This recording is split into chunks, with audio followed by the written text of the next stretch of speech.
Hello everyone and welcome to this issue of Anti-Life Reviews. I am the Tonomakaya, Master of Minds and of Keiju. I am still looking at comics that are about things I feel nostalgic for. And this one is a doozy, as I'm a huge Godzilla fan and wanted to get the right one for this review.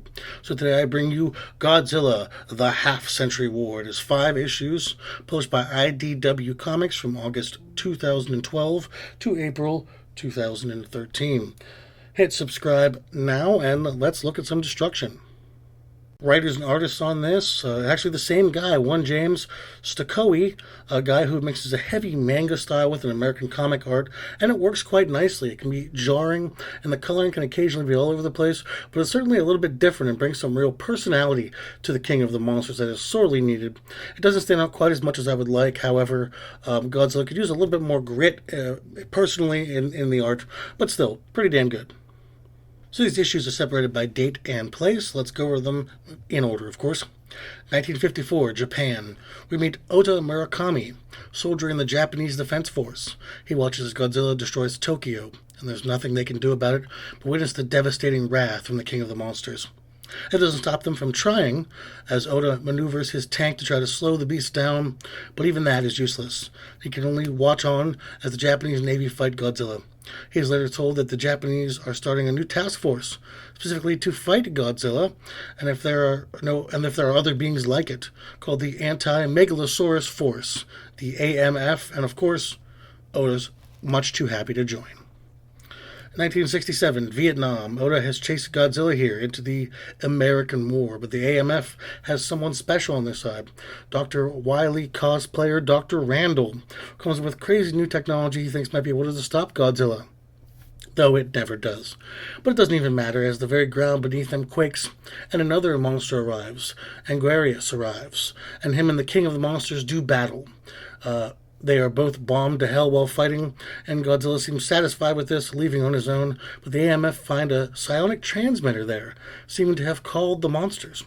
But why? 1975, in China, exponential growth has occurred as more monsters now litter the world. Anguirus, Rodan, Batara, Megalon, Kumonga, Mothra, Ibera, Hedorah, and more. These are not just monsters, they are forces of nature, and there's nothing Ota and the AMF can do about it. We also learn about a Dr. Deverich who created these psionic transmitters to bring the monsters around. Then is going to sell the world away to get rid of the monsters. Of course, he doesn't do that. The AMF finds one of these transmitters, but the Doctor turns it to the max and flees, and the monsters kill many AMF members. To 1987 in Bombay. It's been 30 years for Oda. Boots in the mud, failures, trauma, no family, barely any friends. The AMF is mostly gone, just there to watch and catalog as the world slips further into the monster's grip. Godzilla is still there, untouchable, unstoppable. But the world is going to try, and Oda gets to watch as Mechagodzilla arrives to fight the King of the Monsters. But someone else is there, Dr. Deverich, and he's perfected his machine, and it calls not just monsters of the world, but beyond the stars. And Space Godzilla arrives in a crushing asteroid.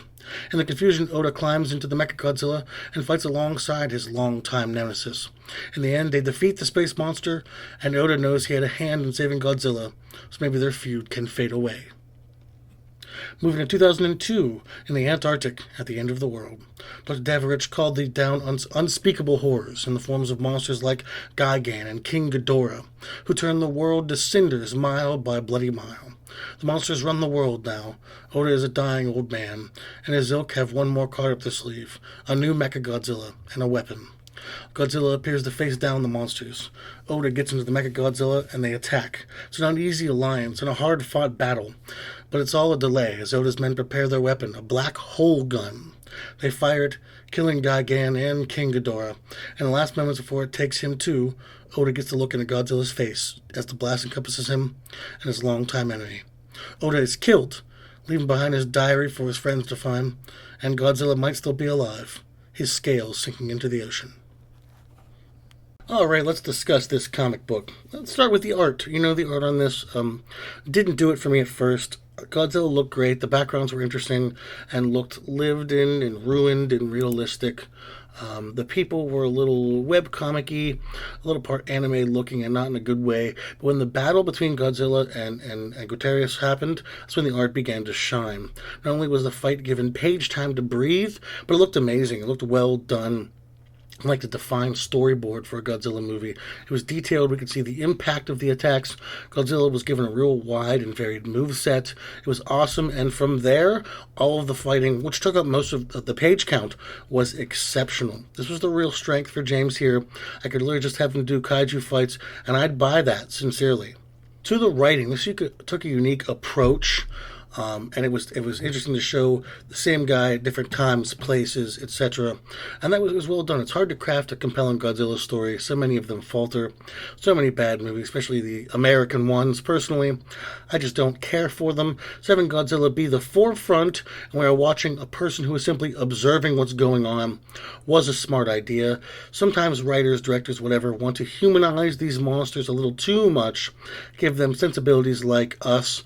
Godzilla has a personality, but she's still very different from us. We will never understand what she wants, what she needs. These things are not people. They aren't animals. They are forces of nature. Depicting them like that is appropriate. So yeah, the writing was mostly good. The whole subplot of the evil doctor doing stuff was pretty stupid and didn't really go anywhere, but it gives Ota something to do besides be passive, so I guess I understand the need for it. The characters, really, Ota was the only character, and I've kind of went over, he was just an observer. He had a one-sided feud with Godzilla. One of the last moments with him getting to look into Godzilla's eyes was nice. He was pretty, like I said, passive character. Fits the tone of the book. He's only the real person besides Godzilla who is handled appropriately here, almost seen like a god. Godzilla is untouchable, unstoppable, unquestionably in charge. It was more about the spectacle than anything else. That being said, Gigan and King Ghidorah and Space Godzilla were all presented as these larger-than-life figures, these unknowable things, while Godzilla is seen as kind of a comfort kaiju, as it were. You know what Godzilla's going to do, while these other ones are just going to destroy everything for reasons beyond our understanding. Going over to the overview, this was a really interesting read, and it gave us some fun kaiju experience after kind of a slow start. It did everything I needed it to do.